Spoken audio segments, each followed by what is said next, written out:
ఆర్మూరు మండలం ఈసాపల్లి గ్రామంలో ఉన్నటువంటి రామానుజాచార్య సహిత శ్రీ పద్మావతి అలివేలుమంగా సమేత లక్ష్మీ వెంకటేశ్వర స్వామి దేవాలయంలో ఈ యొక్క తొలి ఏకాదశి సందర్భంగా ప్రతి సంవత్సరము నిర్వహించేటువంటి విధంగా సామూహిక యజ్ఞ కార్యక్రమము నిర్వహించుకోవడం జరిగింది. ఈ యొక్క తొలి ఏకాదశి అనేటువంటిది ఏమిటి అంటే, శ్రీ మహావిష్ణువు ఈ యొక్క ఏకాదశి నుండి కార్తీక శుద్ధ ఏకాదశి వరకు కూడా యోగ నిద్రలో ఉంటాడు స్వామివారు విష్ణువు.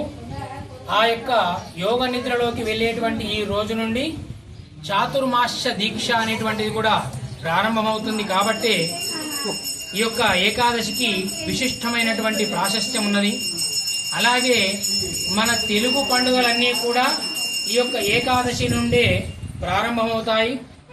దానివల్లనే ఈ యొక్క తొలి ఏకాదశి అనేటువంటి పేరు కూడా రావడం జరిగింది దీనికి.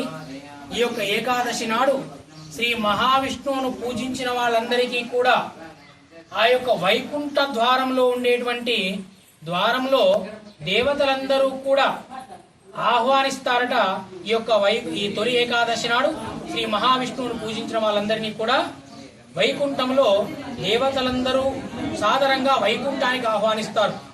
ఆ విధమైనటువంటి మహాపుణ్యకరమైనటువంటి ఈ యొక్క తొలి ఏకాదశి నాడు ఈ యొక్క గ్రామంలో ఉండే ఈ వెంకటేశ్వర దేవాలయంలో మేమందరము కూడా గ్రామస్తులు మరియు గ్రామాభివృద్ధి కమిటీ, అలాగే యజమాన్యము లక్ష్మీ వెంకటేశ్వర స్వామి అభివృద్ధి కమిటీ అందరూ కూడా కలిసి ఈ యొక్క సామూహిక యజ్ఞ కార్యక్రమాన్ని గత 20 సంవత్సరాలుగా నిర్వహించుకోవడం జరుగుతుంది.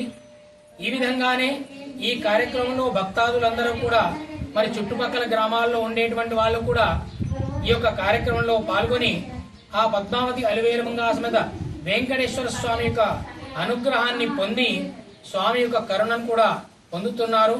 ఈ విధమైనటువంటి ఏకాదశి నాడు ఈ యొక్క కార్యక్రమాన్ని నిర్వహించుకోవడము ఈ యొక్క గ్రామస్తుల యొక్క అనేక జన్మాల పుణ్యఫలమని కూడా చెప్పడం జరుగుతూ ఉన్నది. జై శ్రీమన్నారాయణ, జయ జయ శ్రీమన్నారాయణ.